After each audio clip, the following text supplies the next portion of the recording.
அனைவருக்கும் பணிவான வணக்கங்கள். நான் உங்கள் ராஜேஷ். ஹயகிரி வாஸ்து சேனலில் உங்களை சந்திப்பதில் பெருமகிழ்ச்சி கொள்கிறேன். இந்த சேனலை சப்ஸ்கிரைப் செய்யவும், ஷேர் செய்யவும். இப்போது இன்று நாம் காணக்கூடிய தலைப்பு பார்த்தீங்கன்னா ஜாமுக்கோலில் தொழிலை பற்றி ஒரு பிரசனை எக்ஸாம்பிள் பார்க்க போகிறோம். தொழில் சம்மந்தமாக ஒருத்தர் தொலைபேசியில் கால் பண்ணி அவரோட பிரச்சனைகள் என்ன பண்ணலாம், அந்த பிஸ்னஸ் ரொம்ப லாஸாக இருக்குது, அதுமாரி கேள்வி அந்த மாதிரி நிறையா தொழிலாளர்கள் பிரச்சனை அதுமாரிலாம் இருக்குது அப்படின்னு சரின்னு ஒரு பிரச்சனை போட்டோம். இதான் ஜாமுக்கோல் பிரச்சனை சார்ட்டு. இதில் பார்த்தீங்கன்னா உதயம் தனுசு உதயம் தனுசு உதயம். ஆருடம் பார்த்தீங்கன்னா ஆருடம் துலாம் ஆருடம்.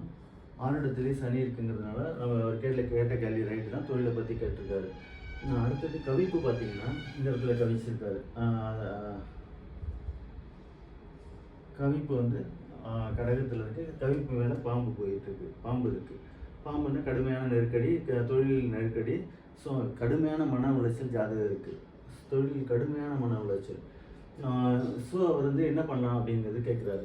இப்போது உதயாதிபதி 10ல் உதயாதிபதி பார்த்தீங்கன்னா 10ல் இருக்கார். அதாவது 10ஆம் இடங்கிறது தொழில்.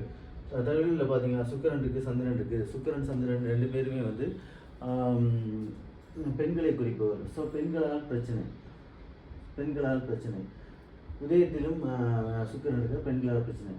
ஆறிடத்தில் சனி. ஆறிடத்தில் 10ல் கவிப்பு பாம்புக்கு அதிகம். ஆறிடத்துலேருந்து கவிப்பு எவ்வளோ தூரத்தில் இருக்குன்னா 10ஆம் இடத்துல இருக்குது. ஸோ கேள்வி கேட்டதுக்கு 10ஆம் இடத்துல கவிப்பு இருக்கிறதுனால கண்டிப்பாக பிரச்சனை, தொழிலில் பிரச்சனை. இப்போ என்ன பண்ணலாங்கிறது ஒரு கேள்வி. இப்போ ஒரே ஒரு அட்வான்டேஜ் என்னென்னா உள்வட்டத்தில் இருக்கிற கிரகம் எப்போதுமே ஸ்ட்ராங்காக இருக்கும்.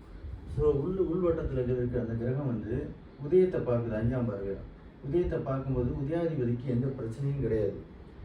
அதே மாதிரி 10ஆம் அதிபதி பார்த்தீங்கன்னா, இந்த 10ஆம் தொழில் ஸ்தானத்துக்குரிய அதிபதி பார்த்தீங்கன்னா புதன் என்ன இருக்குன்னா 2ஆம் இடத்துல இருக்குது. ஸோ உதயாதிபதியும் பிரச்சனை இல்லை, அது தொழில் ஸ்தானத்துக்குரியவரும் பிரச்சனை இல்லை.